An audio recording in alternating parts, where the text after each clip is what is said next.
l'émission comme la Soukama, on a signé. Tout le monde qu'on a Paris, vous savez, on a tout le musicien, vous savez, on a musique, il fallait pas payer, il fallait pas paquer, il fallait faire, on a battu bébé, il fallait pas paquer, on est assis, il est bien de la forêt, on a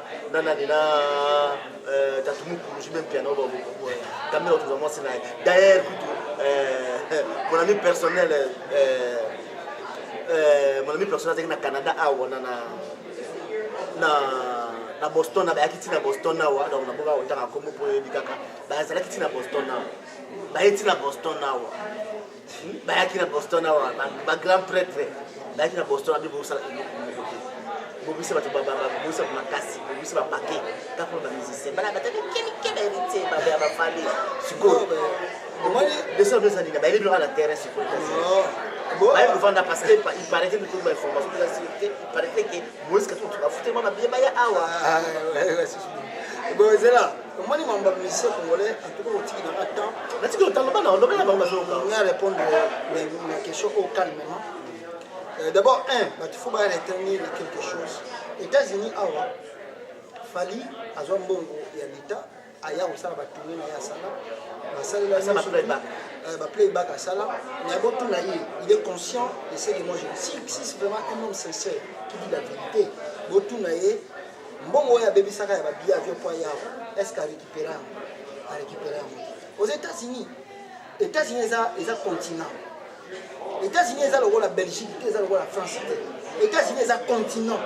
Il y a 50 États dans les États-Unis. Il y a 50 pays dans les États-Unis. Par exemple, il fallait aller au Misiki à Boston. Mais mutu oyo alobeta musique na Boston yo ovanda na Nigeria. Est-ce que yo ko avion na yo pour concert en famille? Ozoma ndenge test nezali do bat ba comprendre ndete yango mona ba ngo ba musicien ba yebi c'est que nous les États-Unis. Où est la beti combien de tours là? Si on dit beti playback ou bien ça du concert parce qu'il dit que les États-Unis ba congolais ba panzana partout et puis de deux ici les gens n'ont pas le temps de concert, les gens travaillent. Les gens travaillent beaucoup et nos enfants au ba botama na au ba ya et belé, les enfants congolais étudient beaucoup aux États-Unis.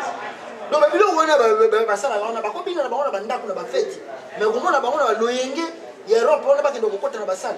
Ah, vous ne verrez jamais les enfants des États-Unis dans ces choses. Parce que les gens et belé na ma classe, na venir na bango. Et puis papa na maman misala les belé, faut foutre ma facture na ba bloc belé académie ça $500. Moutoneta c'est na personne $1000, $2000 à pandango rabo. Vous avez passé un mot parce que ici aux États-Unis, vous avez passé un bon on est des vous comprenez? Pour aller à la socialité, mais ils travaillent pour avoir ça. Mais en gros, pendant on a dit pendant. Vous comprenez? Il y a un moment où les musiciens congolais aussi comprennent qu'aux États-Unis, il n'y a rien. Il y a un moment où ça la Europe, il y a un moment où ils sont aux États-Unis, ils sont aux États-Unis. Quand tout le monde est secret aux États-Unis, il y a des gens qui sont bon, on a la entre parenthèses. Maintenant, Makamo au lobby. Jésus-Christ, quand Jésus-Christ s'est rendu à côté de Zambé, à combien de bosses à la pharisienne à la scribe. Et puis si Jésus, vous êtes des tombeaux blanchis. Pourquoi Jésus-Christ est un tombeau blanchi? Parce que vous, vous avez un docteur, il y a loi, vous avez une théologie, vous avez une Bible. Mais quand tout le monde dans la Bible, ce qui est côté de vous êtes des tombeaux blanchis. Donc, ce qui est un tombeau blanchi, c'est dit ce qui est un tombeau blanchi, c'est un tombeau blanchi. Mais la carte, c'est que 3 jours à poli, à comme ça, sur la commune en couchou. Mais la licolo, ce qui est au moment où on couche, on a tombé, on a pembe. Donc, on a un pembe. Mais ce qui est un tombeau, on a un pola. Donc, ndenge ça bisa la script na la pharisien bazali. Afinga bango, na habite ba congolais so ba ka finga bango ba finga bango. Akota ni sous na la pharisien na ba script. Abisi bango, vous êtes des races de vipères. La race de vipères. Donc c'est-à-dire vous avez moko très dangereux. Pembe ni ya ko mordre mutu, ya ko soa mutu, ya ko boma mutu. Afinga bango, ba congolais ba ko pesa nga conseil, ba ko pesa réponse na makambo na lobi. Pourquoi na lobi boy? Parce que ba mna oloba et que ça a un message moko dur. Maman musicien peut-être la première fois, peut-être la dernière fois, on va sur maman musicien congolais. Au moins, les musiciens congolais, bango tout en général, ils ont une identité. tous les musiciens congolais basent en identité. Ce que pas Kofi, pour nous, voilà. Autour Kofi, on dit qui tu es. Ah oui, ça comme on a les amis, Kofi, on dit comment on a changé. De Mungala, Songambeli, Azoki, Sarkozy, Trump, Marco. On a identité là. Il y a Kofi Olomide. Voilà, on a Kofi Olomide. Ce qu'on a dit, pas Ouera. Ouera, comment on a eu Nani? Ouera, le roi de la forêt, Igwe, Ndiama Makwanda, Ouera Son, Babiloko, tout, c'est ça l'identité de Ouera Son. Ce qu'on a pas Jibem Piana, qui tu es? Tatumukulu, l'homme qui a mis l'eau dans Coco, le Ngai, Moutobamba, tout ça, c'est ça l'identité de Jibem Piana. Ce qu'on a pas, il y a Ferré. Mais il ce qu'on a pas Ferré. Cher de poule, Chetani Gola, Nani, le padre, on a identité à faire. Ce qui n'est pas Fali, comment on a Nani? Fali, Poupa, les maquis, tout ça. Après, il s'est moteur, ceux qui t'imbéciles, ils sont venus. On a identité. On a identité à Fali. Je pense qu'on n'est pas héritier, maître Gogan, maître supérieur. Héritier Watanabe, Motonatembe, on a une identité. Mais le vrai identité, non, papa. Baïlo quand tu as compris. Parce qu'on a dit ça, donc c'est-à-dire, bango tout, en général, basé sur l'identité, ils ne connaissent pas qui ils sont. Bayebi le bango té au bango basali, yango moni bango soka tout le monde va combo, le bango va opérer sur la combo na tout, on a tout comme ça. Pourquoi ils ne se savent pas qui ils sont? Pourquoi le vie bongo? On va voir tout ça, tout le bango na bango. Pourquoi c'est que bayoka raté? Bayebi o to le bango, bayoka appelle to le bango. Pourquoi balinga rolanda bisoté? C'est-à-dire, les alokola, ba misa congolais baza lokola, sont ok na zo, na zo, okuti à Lyon, à Nyama bazo sakana. Lion de mtoza mutu. Okomona ke on a lion. On a crocodile. Mais yé moko, yé wana ngando. Mais yo moko ngo za kuna, yé moko nga za na kati kuna. Ayebiki de komona, nyama na ayebiki de komona nga za lion. Yo ne tozo mona lion. Mais yé moko ayebiki za ko ba mission. Vous comprenez? Donc c'est-à-dire koki ko vanda na zo, o lobi o tiema kelele belé na zo. Est-ce que nyama yoka yo? Ayoka. A occupé au pété. A mona de o tiema kelele na pamba. C'est ça les musiciens. Makele tout au yoto lobaka. Makele tout au pas la bakoza makele. Et quand à la gauche, parce que quoi? Ils sont comme des animaux dans le zoo. Arizona kana bango ndengwana. Ba refisaka ndengwana. Bako comprendre des messages tout au presse. Mais quand même ça ba courage na bango. Na yebi suyo. Voilà. O lobi peut prendre je sais moi bien. Ba percer tout bazana. Voilà. Où est la soeur babenga yana? Le roi de la forêt. Ngai na kati ya zamba nazo sani nazo contrôler banyama no banyama baza bana kasi bat bayo ba ngoti bangonde bat bandaka bangonde ba musicien babenga bango banyama so bat bayo ba te les musiciens bazo ka bato ba banyama bango bazo contrôler bango mon message na lobby et ça na bango rien prenez bango na ke pecho na zana congolais si toi mo pas on pas na ensemble bango na rien bango on pas kutu au contraire ba ofinga.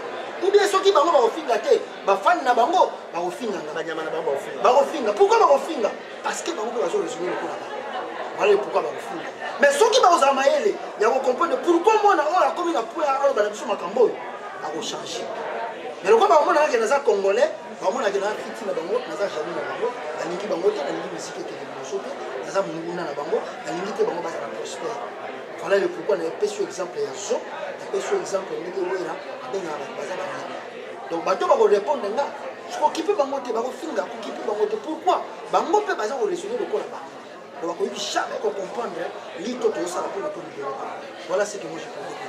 Merci à toi pasteur Joko on va s'appeler le moko wana bon pasteur Joko Konde mse ba yanga ndoto ba ba yanga ndoto ba yanga ndoto état d'esprit la kolobana de la forêt de la jungle na entourage ba petit nga sakande kuta boza ebele wana ba yaki ba ya de yaki boye ba na de boyebi. Merci tout le monde qui sont déjà aujourd'hui à Paris, dans l'Égypte, dans la Canada. C'est-à-dire quoi? On y bana Gladys, et tout ça, Tangi, Silisi, high school, ça le diplôme d'état. Vous avez pensé à ça de la forêt. Faut que vous attendez dans l'émission, vous raisonnez très bien.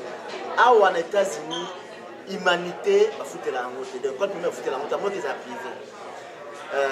D'ailleurs, le foot à la TP, au lobby, le fait 6 classes, on a pris des diplômes d'état, ils ont high school.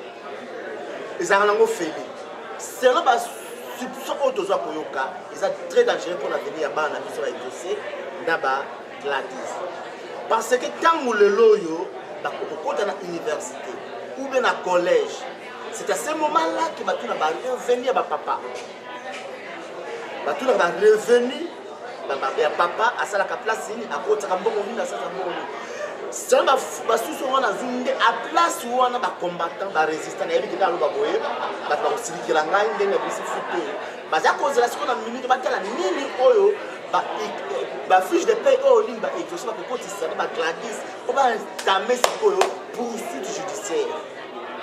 Alors de la forêt, de la zone, ADT, bozo bouloyo, botte tu l'as bien beau fungola, aux agrécoles, ça va solo que. Parce que vous tendez ce qu'on est, quand vous comptez ce qu'on est à l'université, à la collège, on sait ma biloko, on sait ma biloko de la forêt, à patron, à la mbongo, à la caméra, à la Olivier Kamitatou, à la politique canambe, à la président de la République du Congo. Donc, Malamoko m'a changé. Alors, on a un contrat à moi, on a un travail sur la terre, on a un bien, on a une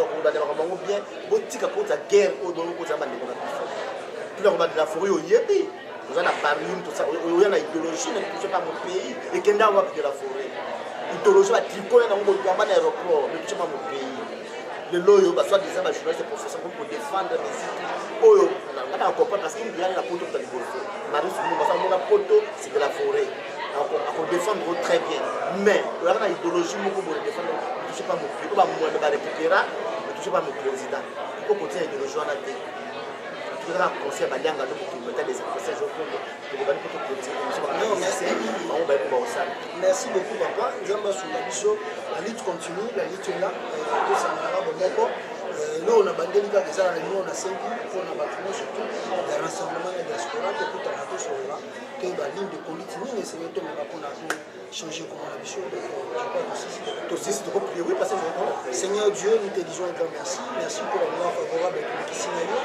Merci parce qu'il y a eu tant de partager que vous avez dit quand on va nous consoler et puis c'est encore une seule fois pour le boyer de la haut et jusqu'à les acquitter. Bishop même pour le autobus bâti c'est la bishop pour la bishop pour le et le retour ça comme que ça a solution pour le bishop et nous avons ça bishop mais ça me paie sa solution pour la communauté peuple congolais a vivre même 400 ans à l'Israël va vivre en Égypte pour un jour et coca qui peut libérer beaucoup pour le peuple a souffrir peuple congolais a chaque jour Zambe Yokelaï Mawanzambe Sungambo quand nous a solution na oh nous sommes comme ça longola mputement nous se baye ko tchali kolomboka longola milimo nous tout baye bambi kolomboka na kolo fongola congolais na ba chaîne autre ba utu ko tisa ya mabe à comprendre kolo et à tellement na mabenyo so ba sai ko sana kolomboka yo mo ngeza na sunga pe biso na diaspora pe ça invité moko à komona amen.